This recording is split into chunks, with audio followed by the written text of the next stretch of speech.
This is Reframe, the podcast from the College of Education, Health, and Society on the campus of Miami University in Oxford, Ohio. Today, many transgender issues are gaining more and more attention, but this awareness has not yet resolved many of the complexities and challenges that so many of these individuals face. But in this episode, we'll learn about new research that is starting to help parents, families, and community members better understand how to help children who identify as being trans and gender non-conforming live emotionally healthier and happier lives. As a mother, she was concerned, a little uncertain, but trying her best to be supportive. She was a lot like many parents who find themselves raising children who identify as being trans or gender non-conforming. Here's Catherine Kuvalanka, an EHS Associate Professor of Family Science and Social Work, and one of the leading researchers in this field. At the time, I think her trans kid was maybe 9 years old. And she had looked online and found that there really wasn't a lot of research really at all on families that were aiming to affirm their trans kid. And was that a good thing to do? Like she felt in her heart that it was the right thing to do to affirm her child's gender identity, but she couldn't find any research to tell her that was actually a good move for her to do. So that's when, back in 2008, she contacted Collage, a nonprofit support group for LGBTQ parents and their children, which put her in contact with Kuvalanka.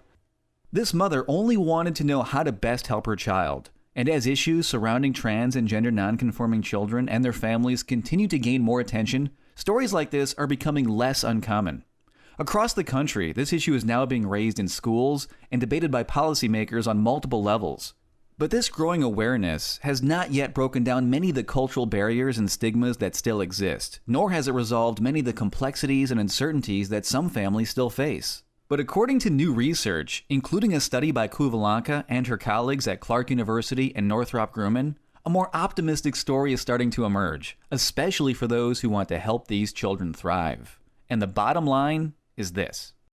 If parents and families want to boost these children's chances of living happier and emotionally healthier lives, then affirming and supporting their transgender identities and expressions, sometimes by allowing children to socially transition, is essential. The big takeaway from our study is that basically our thought is that our kids are doing pretty well. They're doing a lot better compared to previous studies of trans and gender nonconforming kids, and we think that is because our families are accepting in general, generally accepting of these kids and supportive and affirming, as evidenced by most of them have socially transitioned, and the parents have assisted their children in allowing them to socially transition. Leading up to her study, Kuvalanka conducted ongoing interviews with gender-affirming parents across the country.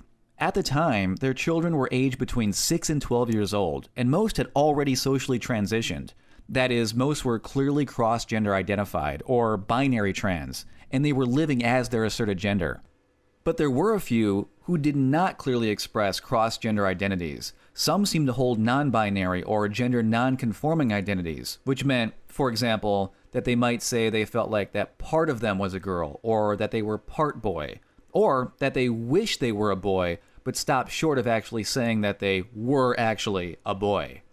And it's this detail that sets Kuvalanka's research apart from one of the only other studies of this kind, which is being conducted by University of Washington psychologists who are following more than 70 families with binary trans children, all of whom have socially transitioned with the assistance of their affirming parents. Our sample is more diverse in that we have both the clearly cross-gender identified kids, but then we also have the kids that we're not sure about in terms of their identities. And most of our average scores are in the normal, so-called normal range. But when you look at the cross-gender identified kids, the kids who have socially transitioned versus those other kids that we're not sure where they're going to end up, the well-being scores of the kids who have socially transitioned are better. They're significantly better. This research is helping us understand that family support could play a vital role in avoiding or overcoming the elevated risks for depressive symptoms and suicidal ideation that have already plagued so many transgender youths. It's showing that children who are supported and affirmed at a young age, especially those who are allowed to socially transition, appear to be thriving, And on some measures of well-being, they are, as Kuvalanka notes, quote, indistinguishable from normative samples. Overall, this is important news for parents and families questioning whether or not to affirm a socially transitioning child's identity. But there are more questions that still remain. Considering the attention this issue has recently received, it's understandable that some parents might be uncertain, confused, anxious, hesitant, or all of the above. After all, how young is too young? When is the right time to be affirming and supportive? Or what if, in an honest attempt to be affirming, a parent fears incorrectly encouraging their child one way or another, and so on? Of course, no two situations are the same, but first of all, according to Kuvalanka, support in and of itself is never a wrong way to go.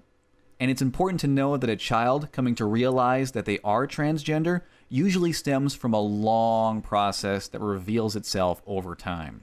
So there's a big difference, for example, between a child who was assigned male at birth and who plays dress up once or twice, and another who repeatedly insists that the parents have it wrong, that they are actually, in fact, a girl. So first of all, one thing to know for these parents, like this isn't something that like happens overnight. Like it's not like the kid says once, I want to be a girl, and then everything changes, you know. What happens is that it's over time. So they look for consistency, persistency over time. So is the kid consistent, persistent, insistent over time? Secondly, affirmation is not the same as encouragement. And while there might be some nuanced overlap between these two concepts, there's also a discernible difference between actively pushing a child down one path or another and being fully present, genuinely listening to a child and letting the child be the guide. It's not encouraging anything, it's just supporting the kid wherever they are and not making them feel ashamed for however they want to express their gender. But the counselors, the therapists, they would never say, yes, let's do a social transition. Let's change pronouns and change names like after a month. Like that's not what happens. It's over. It's usually somewhat of a slow process. This is especially true for younger children. For those younger than 8 or 9 years old, for them, there's time before the physical changes of puberty begin for parents to try and understand the extent of what's happening.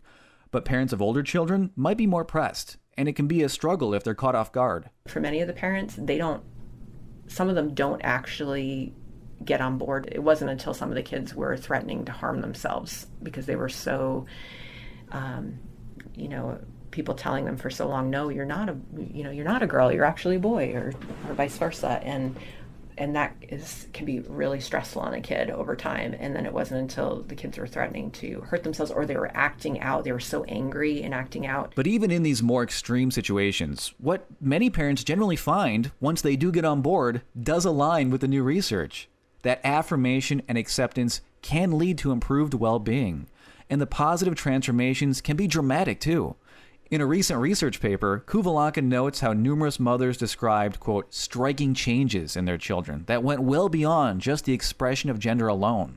And it's not just families either.